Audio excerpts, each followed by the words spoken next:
I'm Ida Alavune, and this is Celestial You.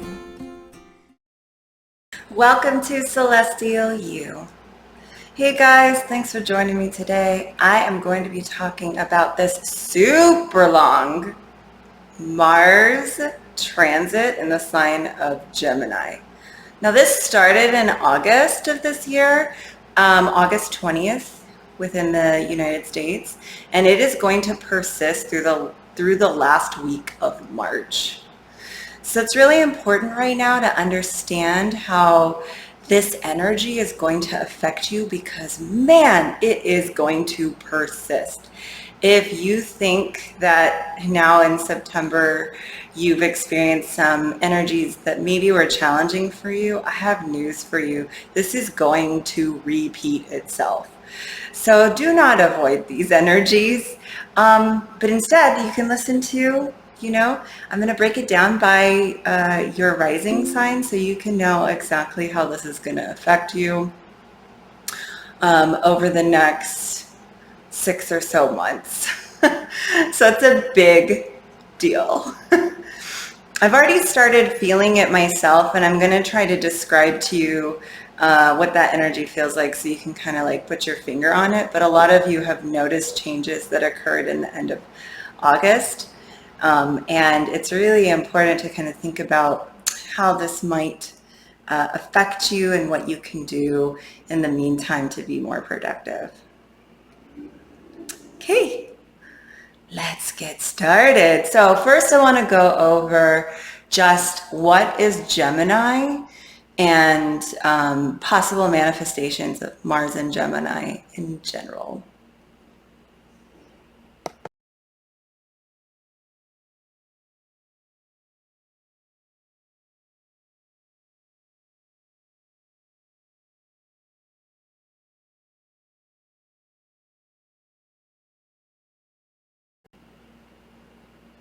Okay, so Gemini is a mutable sign, and that just means that it's okay with starting new things and it's okay with sort of ending things.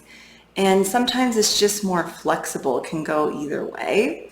So sometimes that does feel like you are indecisive and not really making decisions. And the reason why you might feel like you're not making decisions is because the emphasis of Gemini is that we are looking at information to inform our path. Okay, so we want to pursue the truth. Okay, so we're getting down to brass tacks here with the truth and what the truth means to us.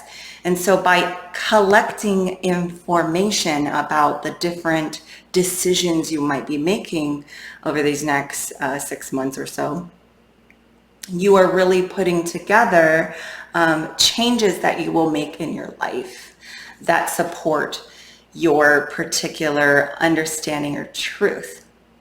And so what Gemini does help us do is it helps us to be more detached. It's a very logical sign. It's really filtering through information without being judgmental.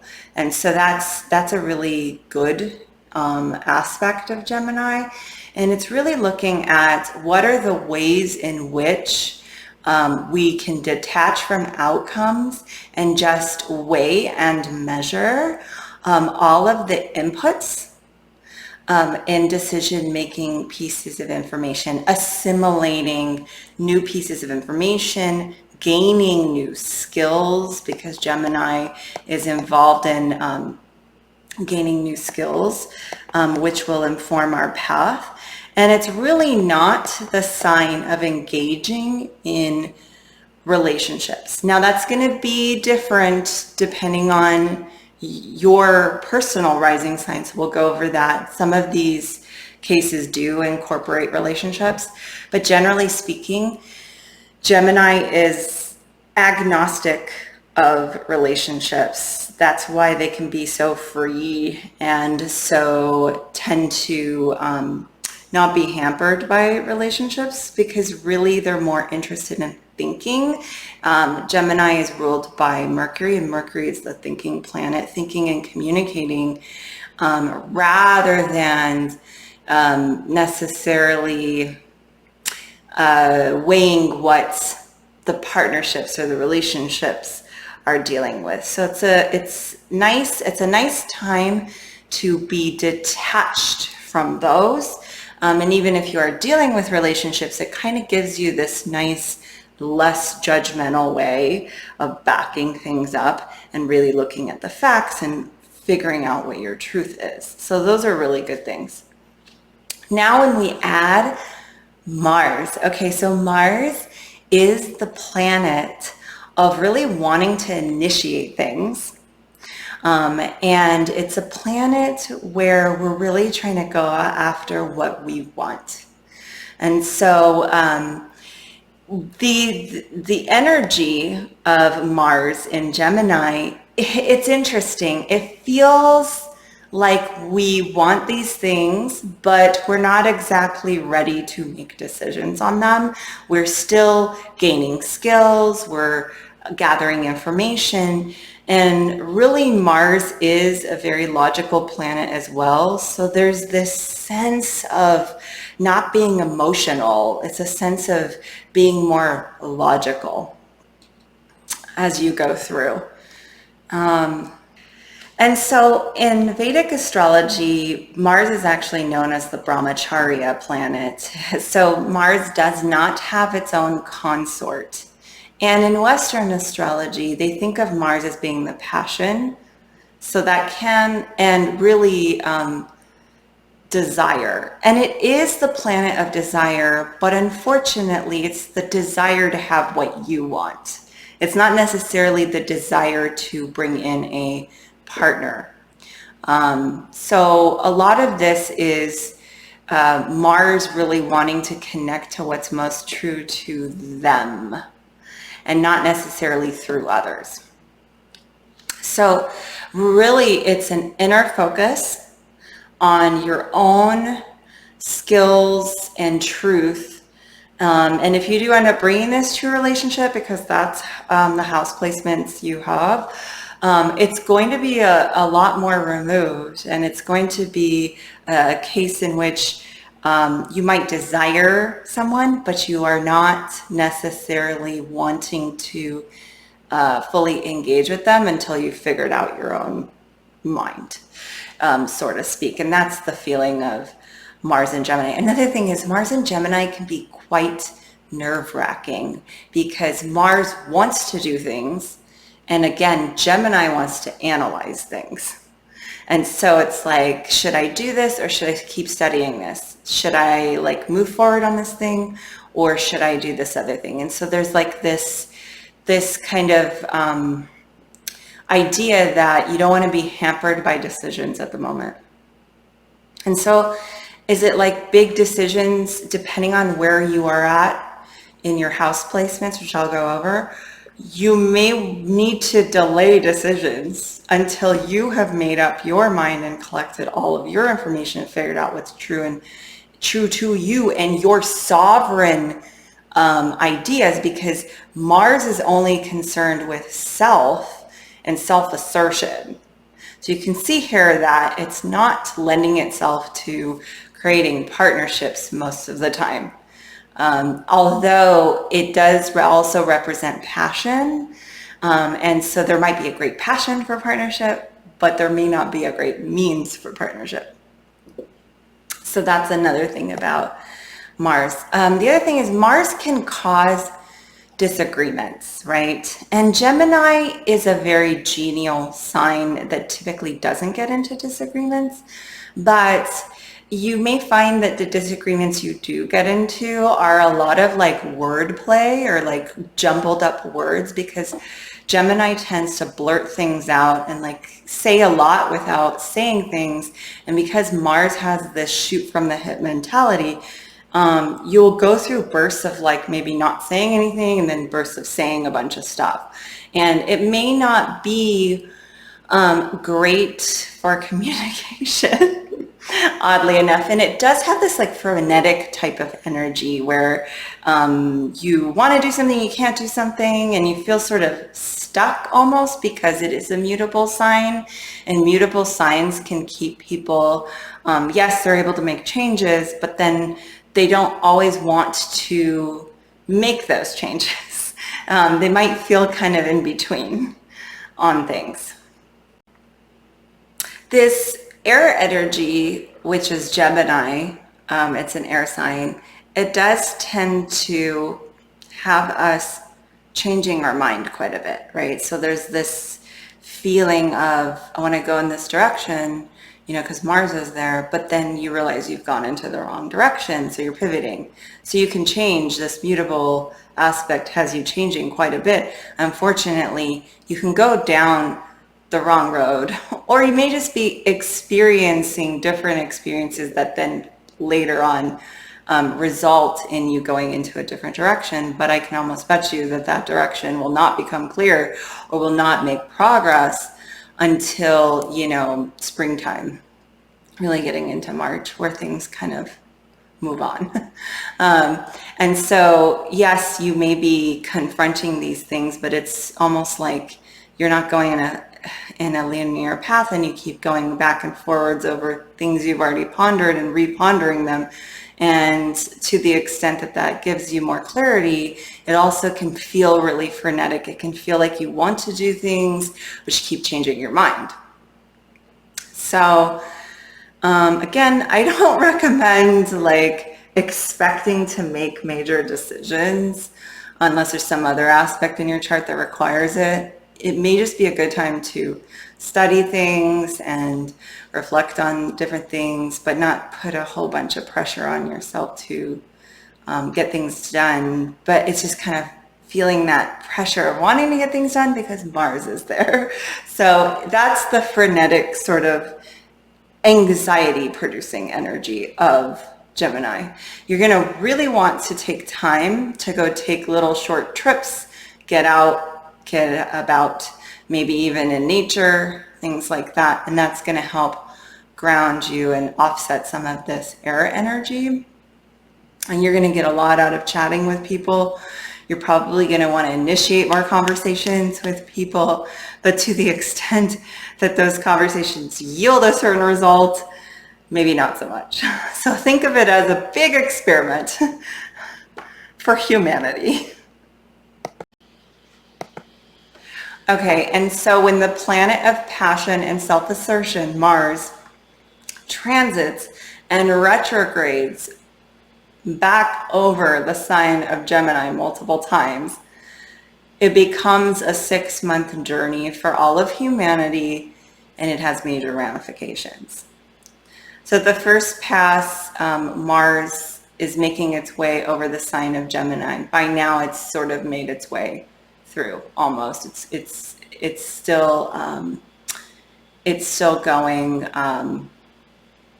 It's still going in forward motion.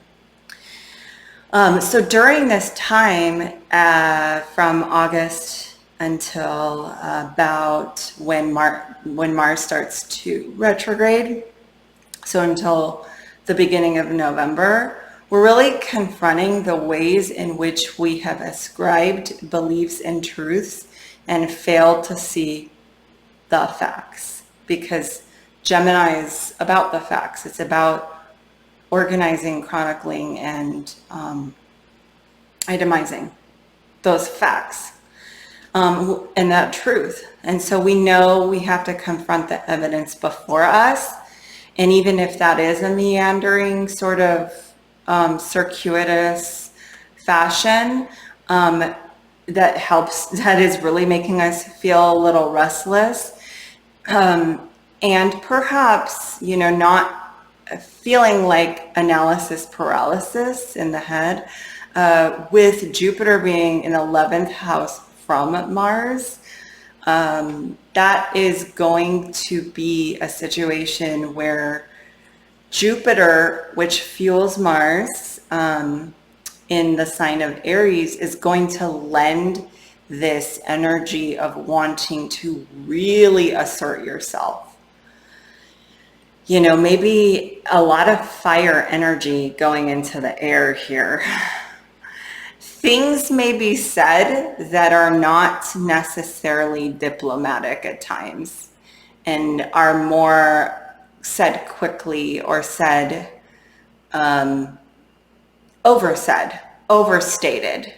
Things are being overstated at this time. It's us looking at our social constructs and our support system and weighing that and measuring that against our sovereign or independent initiatives in life. Do our friends and our supporters, do they support our authenticity? And if not, is that why we feel so restless? Is that why we're feeling ungrounded? You know, do your social constructs hold space for you? Or are you just constantly doing things for other people? And then during this time of global inflation and the disruption of monetary systems like cryptocurrency, we are seeing that folks are having to potentially make changes in their social circles, in the way in which they conduct themselves through life in a period of uncertainty. And they're really thinking, do my social circles support me and what I want to do? And there's a lot of subconscious fears we have that are at odds with perhaps what we want to accomplish. Mars in Gemini has this unfortunate feeling of wanting an exorbitant amount of information before we make our decisions. And it really is this energy of kind of pushing really hard for the truth and pushing really hard to get things done. And in this case, because Jupiter's been in Aries for a while, it's like pushing our own agendas, our own initiatives, our own sovereign initiatives. And it's a lot of fire energy. So this can kind of come off as arguments with others. People not communicating very well, because Mars in Gemini creates trigger or conversations that are shooting from the hip, or maybe being a little rash and abrupt with others because you just don't feel like they are valuing your opinion or your initiatives. So you kind of got to watch out for that. A better way to deal with this Mars and Gemini feeling is to lean into the sense of detachment, and that you allow others to provide information, and that you basically don't make decisions quite yet. So you don't need to get quite as riled up if you can have a little bit more detachment. And that may mean you spend just more time alone thinking, because Mars is a sign that, or is a planet that likes to be alone. And there's a lot of thinking involved in Gemini. So you may need more breaks from others to assimilate. So we ask ourselves, what could we be doing differently in life when Mars transits and retrogrades, and then retransits and retrogrades in a sign? We are really remaking our desires within this area of our life. Okay, and so we ask ourselves, how can we create more support for our truth? And of course, during Virgo season, as the sun is in Virgo, this is going to be matched with action in the sense of organized action in Virgo. Planning, unification of our heart as well, because Venus transited with the sun in that sense. So in a lot of ways, we are really in lockstep there by trying to create new daily patterns that support our heart and our initiatives, and this kind of new way that we want to be, more authentic way that we want to be. At the end of the 6-month period, I really see people feeling more authentic, really wrestling with what they believe and what they believe is their truth, and coming to to conclusions. And it may be not until March, but it may be that you've already, here we are in the middle of September, and Mars is just doing its first pass through Gemini, and maybe you've already made some new revelations about your truth. And now you're just coming along and thinking, how do you implement?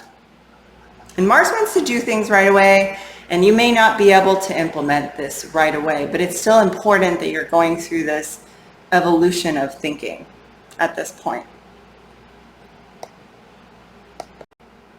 And so right now, as Mercury's in retrograde, and retrograding from the sign of Libra and eventually into Virgo, it's a time where we're taking our logical mind and going back into Virgo and trying to again reframe with this Mars and Gemini energy what exactly we need to do daily and change our thoughts daily and our routines daily to support our sovereign initiatives. And so it's like combing over your mental constructs and being like, does that really serve me? Are my relationships serving me? And is that my whole truth? Is that authentic to me? Are they authentic to me? Am I authentic to myself? And what ways in which can I think and act daily that will support what I want to accomplish in life? And really everything starts with your thoughts. And so this is a real news flash for many people, where they're like getting all this new information about the way things have been, perhaps in existing relationships that didn't really work for them. And so it's like, can I work with that? Can I change my habits and change the way I react to things and change the way I organize my life essentially to support who I want to be? And that's what you're going to be trying to communicate. And during this retrograde, as Mercury continues to be in Virgo and slides back from Libra to Virgo, that's a real feeling of maybe not necessarily being able to communicate everything that you're realizing, but realizing quite a bit of information. And then when Mercury kind of turns around and goes in forward motion, that will be when you finally get to state your truth.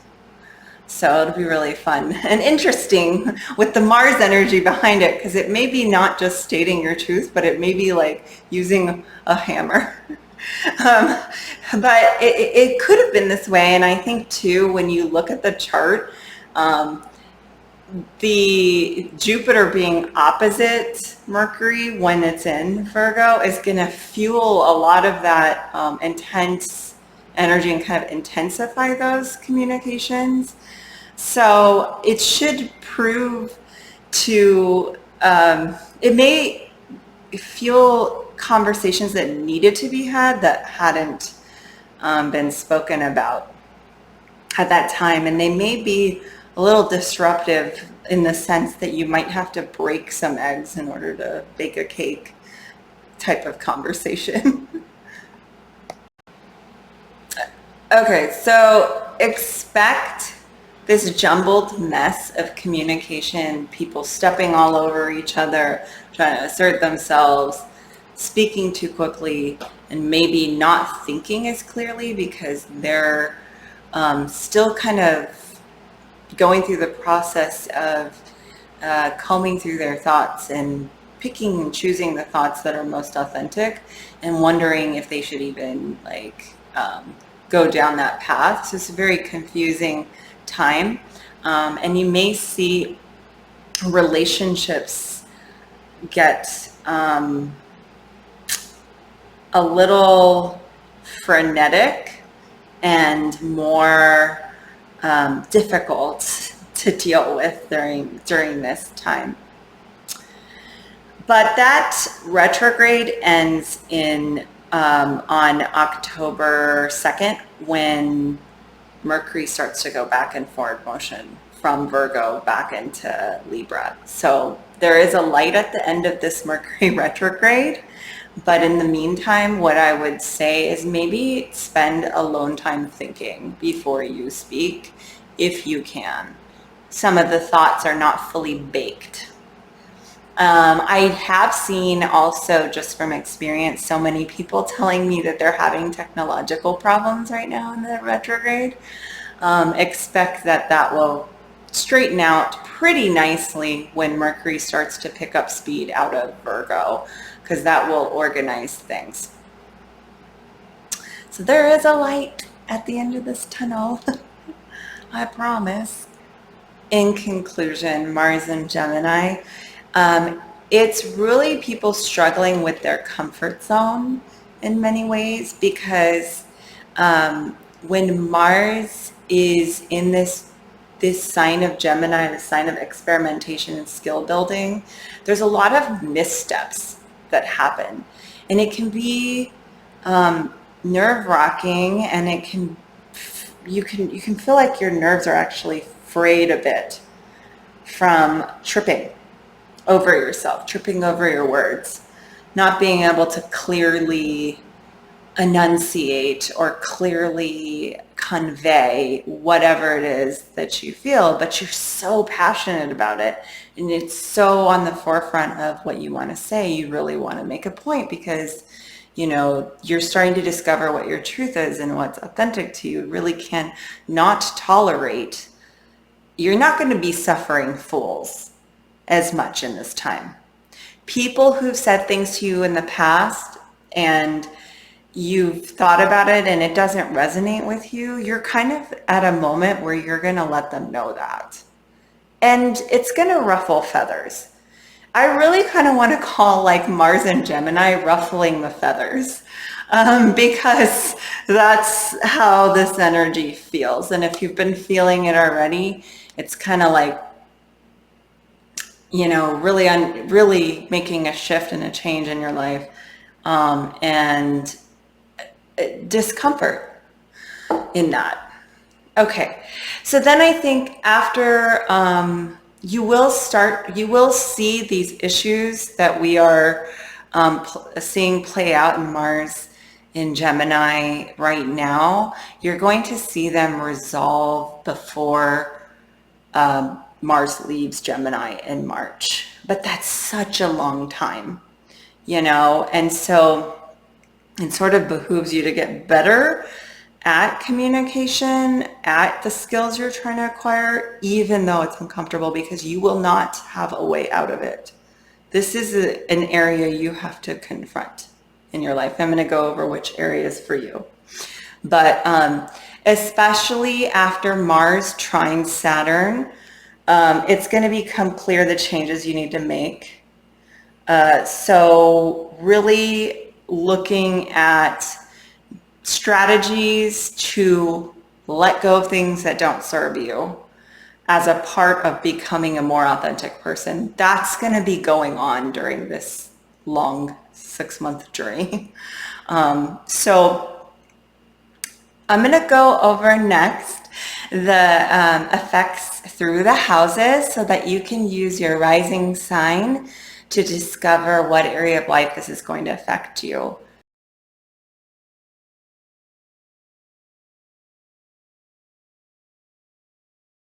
So if you are a Taurus rising, then Mars and Gemini would be in your second house. It's actually not too bad. In fact, there's opportunities for you in particular to invest. So I like this for Taurus risings, primarily because your Mars is in the second house. Okay, Mars represents land, gold, precious metals, and when it's in the second house represents your assets, and Gemini is a good sign for trade. Okay, so you can just imagine too, particularly right now with Sun and Venus being in the fifth house, from your ascendant in Taurus, um, you could be really looking at partnership trade opportunities, investments, and when Venus goes through your fifth house, you could invest in like some sort of luxuries, but with land or metals or luxuries, really looking at gems. That kind of thing would be a really good investment for you at this time. Now, Mars being in the second house also evokes the thought of real estate. However, I also know that Rahu is still transiting your first house of Taurus. And so assets, and with Uranus being there, assets are diminishing right now in the form of property and that kind of thing. And so it's less, it could be real estate, but I really see it being more of trading real estate, maybe trading up one house for another. But that has a difficulty because the real estate market with Rahu there's a lot of fear and a lot of lack mentality. So maybe because your Mars is in the second, we're concentrating on things that you can trade, land, assets, and things like that would be a really good idea. Also, keep in mind that the second house also represents your support system and the people who nourish you. That's going to be your family and your friends who are close like family. And right now, as Mars crosses through, you might end up confronting these people. So Gemini has a way of just like over talking. So instead of over talking, it might be a good time to take time to formulate your thoughts. Taurus risings have Jupiter and Aries right now. And so that's going to make you really want to assert yourself, but also makes it possible for you to have a lot of wisdom in what you say. It's just that you're more so advocating for yourself right now. So if there were times as a Taurus rising that you let other people have their way or just let them lead in some way, subconsciously you're going to want to assert yourself with your family members.